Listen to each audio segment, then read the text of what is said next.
பத்திரிகையாளர்களை சந்திச்சா இதுவரை எந்த பத்திரிகையாளர் சந்திக்கும் போகாத கடந்த 4 வருஷமா மொதால போய் உட்கார்ந்துருக்கான் பிலிக்ஸ் ஹெரால்டு. மொதால போய் உட்கார்ந்துருக்காப்ல. ஏன் அப்படின்னா அந்த ஆள் கட்டமைச்ச கான்ஸ்பிரன்சி தியரியில தான் இன்னைக்கு உசுறு புடிச்சுக்கிட்டு இருக்கு விஜய் தற்கொலை கழகம். அந்த ஆள் கட்டமைச்ச பொய்களை தான் இவங்க புடிச்சுக்கிட்டு சமூக வலைத்தளத்துல பரப்பிக்கிட்டு இருக்கிறாங்க.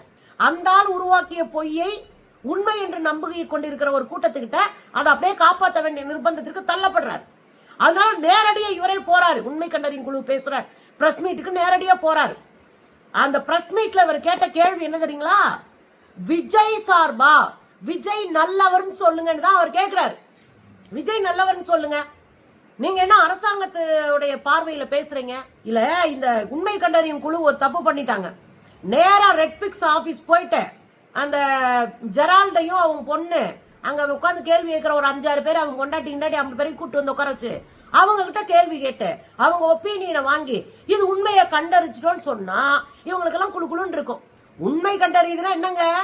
களத்துக்கு போய் மக்களை சந்திச்சு பாதிக்கப்பட்டவங்களை சந்திச்சு அங்க கிடைக்கிற தகவல்களை சேகரிச்சு அதை ரெக்கார்ட் பண்ணி வாய்ஸ் ரெக்கார்ட். நாங்க பல இடத்துல போயிருக்கேன் உண்மை கண்டறி குழுவோட. அப்ப ரெக்கார்ட் பண்ணி அந்த ரெக்கார்டை வச்சுதான் இந்த அறிக்கையை தயார் பண்ணுவாங்க. மக்களை சந்திச்சு யாரை சந்திச்சோ எத்தனை மணிக்கு சந்திச்சோ எங்க சந்திச்சோ வரைக்கும் ரெக்கார்ட்ல இருக்கும்.